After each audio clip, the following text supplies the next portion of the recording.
All right, the stock market is back at it. Indexes here, fresh highs for the Qs. We're going to talk in this video about getting involved, getting exposure, buying here if you don't have any exposure, and how we switch gears, navigated, and are thinking about opportunity looking ahead. Thanks for joining. Let's get into it. So here's the Qs. We are now almost 18% off of the lows that we made just 3 weeks ago. We had a 2-day pause right in here, Monday, Tuesday, to start off the week. That was the extent of the digestion that we could get in this market before we started to float higher and force people to chase. Here's the semiconductor SMH ETF. This is a very leadership group for the market right now. And again, it's making highs today, 2.37% higher. Last but not least is momentum. This is just a proxy ETF, MTUM. This is also making new highs today. And this speaks to kind of this full-on chase mode, the squeeze that we saw off of the lows, and now kind of this melt-up chase where there's no selling pressure. And each day, if you're underinvested, it gets harder to kind of buy back into this market. So I want to show you how we're thinking about it. I talked a little bit about this in our weekly video on Friday, but this is the market environment screen that we use specifically for active swing trading. And so we have been in the excellent swing environment now for 9 days, since April 9th. And if I draw your attention to this chart here on the bottom right, you can see it was really on April 7th where we started to flip gears into our mixed state. We said to ourselves, we got to raise a little bit of exposure into this market. And then it was April 9th when we kind of flipped to the green bullish state, which was extremely scary at this time.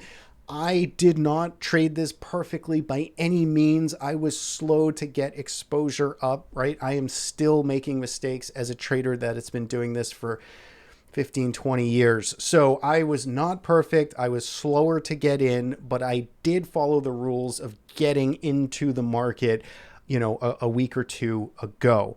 Now, we started the week with a pullback, and this was the note that we sent out to subscribers yesterday, which was, we've been flashing that pullback risks are elevated, but in our framework, pullbacks are considered opportunities. That's the way we were thinking about yesterday. So this is a pretty big unlock for the way we're looking at this market right now, is that I think a lot of folks are still hoping for the big pullback or the crash or the rug pull, whereas we are framing this as this is a new market regime as of 9 days ago.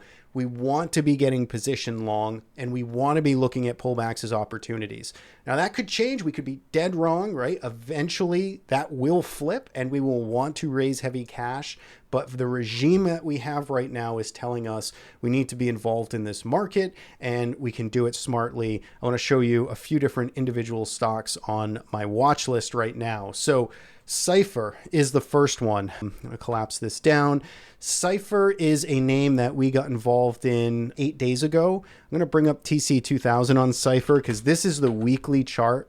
And you can see that if this is going to be a new momentum leg up for this name, it has a lot of fuel in the tank, and it's currently kind of just hanging out right now. So it's really dealing with sort of the January highs here that were right under this $20 level. And so I still think this is relatively actionable.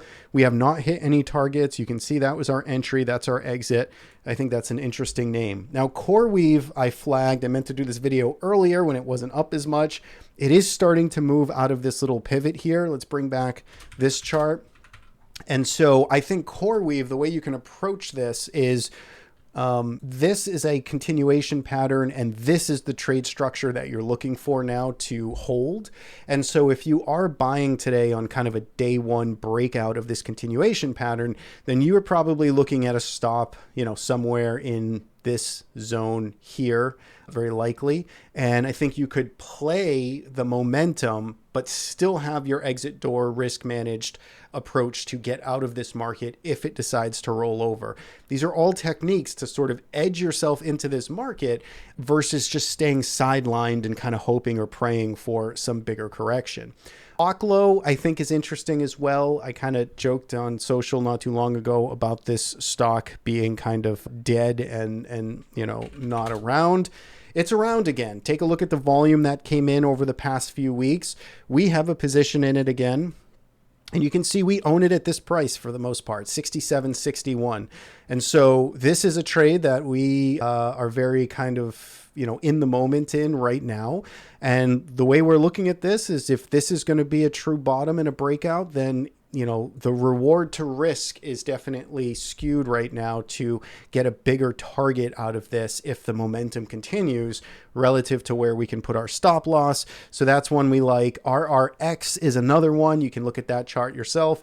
And then SNDK, I posted the small consolidation. This is very much like a Coreweave here. We were in earlier on this name, but this is a leadership name in this market right now. It just went sideways pretty tight in here for 5 days. I know it's scary and it is a chase at this point, but it is a day one kind of breakout of a 6-day range.